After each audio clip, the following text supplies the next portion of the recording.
ঘরে বসে যদি আপনারা একদম অথেন্টিক শাহি মোরগ পোলাও তৈরি করতে চান তাহলে আজকের ভিডিওটা একদম লাস্ট পর্যন্ত দেখবেন। আমি যেভাবে করেছি A to Z ফলো করবেন। আমি বলবো যে টেস্ট একদম মারাত্মক লেভেলের হবে।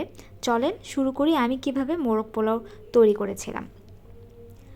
তেলে আপনি পরিমাণ মতো আদা রসুন পেস্ট দিয়ে দিবেন আর কিছু পেঁয়াজ কুচিও দিয়ে দিবেন। সাথে আপনি অ্যাড করবেন আস্ত গরম মশলা। এগুলো একদম সুন্দর মতো ভেজে নেবেন। ভাজাটা খুব সুন্দর করতে হবে, তাহলে মশলার একটা কাঁচা স্মেল আর থাকবে না। এটা যখন সুন্দরভাবে ভাজা হয়ে যাবে তারপর আমি এখানে পরিমাণ মতো আমার মাংস এবং চালের পরিমাণ অনুযায়ী এখানে মরিচের গুঁড়া দিয়ে নিয়েছি। মরিচের গুঁড়া দিলে হবে কি, মাংসের যে কালারটা সেটা খুব সুন্দর আসবে আর একটা সুন্দর ঝাল ফ্লেভার আসবে। আপনারা চাইলে যদি ঝাল ফ্লেভারটা না চান তাহলে এটা নাও অ্যাড করতে পারেন। এখানে মরিচের গুঁড়া না দিলেও কোনো সমস্যা নাই। আমি যেহেতু একটু স্পাইসেস দিতে চাচ্ছিলাম তাই আমি এখানে মরিচের গুঁড়া অ্যাড করেছি। আমি এরকম রোস্ট সাইজ করেছি, আপনারা এরকমই চেষ্টা করবেন করতে, আর এরকম কেচে দেবেন যাতে মশলাটা ভেতরে ঢোকে।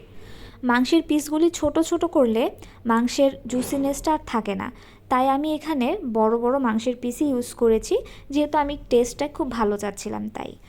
মাংসগুলি কিছুক্ষণ নাড়াচাড়া দেওয়ার পরে আমি এখানে একটা স্পেশাল পেস্ট দিয়ে নিচ্ছি। এখানে দিয়েছি বেরেস্তা, টক দই, বাদাম বাটা, শাহি জিরা, জয়ফল, জয়ত্রী দিয়ে আমি একটা পেস্ট বানিয়ে নিয়েছিলাম, সেটা আমি দিয়ে নিয়েছি। এটা দেওয়ার পরে আবার কিছুক্ষণ কষানোর পরে লাস্টে আমি এখানে টমেটোর ক্যাচাপ ইউজ করেছি। এতে হবে কি, ওই যে ঝাল, টক দই, লবণ, এটার একটা খুব সুন্দর কম্বিনেশনটা এই টমেটোর ক্যাচাপটা নিয়ে আসবে। তারপর আমি মাংসটা সিদ্ধ হওয়ার জন্য একেবারে দিয়ে দিব, চুলার আঁচটা একদম বাড়িয়ে দিব। এতে হবে কি, পানিটা একদম টেনে আসবে এবং মাংসটাও খুব সুন্দরভাবে সেদ্ধ হয়ে আসবে। তারপর আমার মাংস রান্না ডান। এখন আমি এখানে পোলার চালটা তৈরি করব। আমার আজকের রান্নার পরিমাণটা একটু বেশি, আপনারা আপনাদের পরিমাণ অনুযায়ী রান্না করতে পারেন।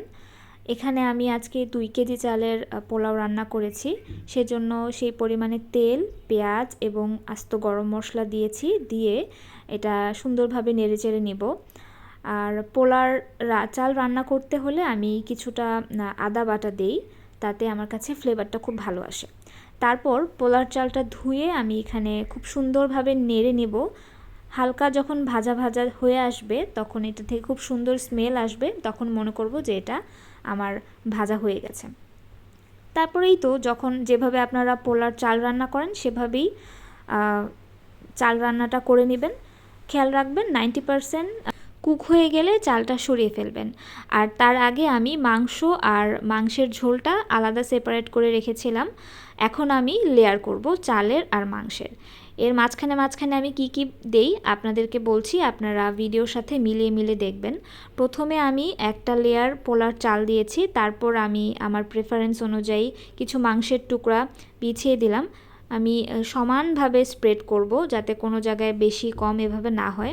তারপর এখানে আমি বেরেস্তা দিয়েছিলাম, তারপরে গুঁড়া দুধ দিয়েছি, ঘি দিয়েছি আর সামান্য কিছু জর্দার রং কিছু জায়গায় বিছিয়ে দিয়েছি। তারপর আবার আরেকটা প্রলেপ দিয়েছি পোলার চালের।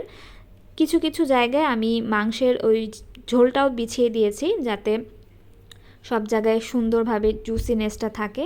এভাবেই আমি প্রত্যেকটা লেয়ার করে দিয়েছি।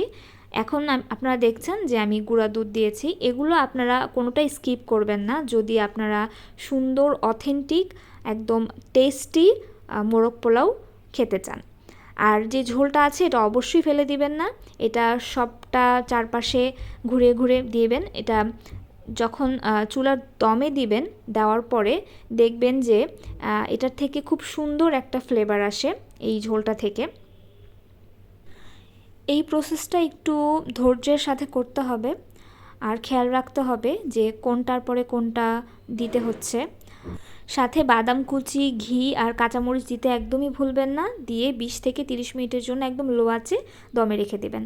ঢাকনা যখন উঠাবেন তখন দেখবেন একদম পারফেক্টলি কুকড হয়ে গেছে সব কিছু, আর স্মেলটা এত সুন্দর। আপনারা বাসায় ট্রাই করবেন এবং জানাবেন কেমন হয়েছে। Thanks for watching.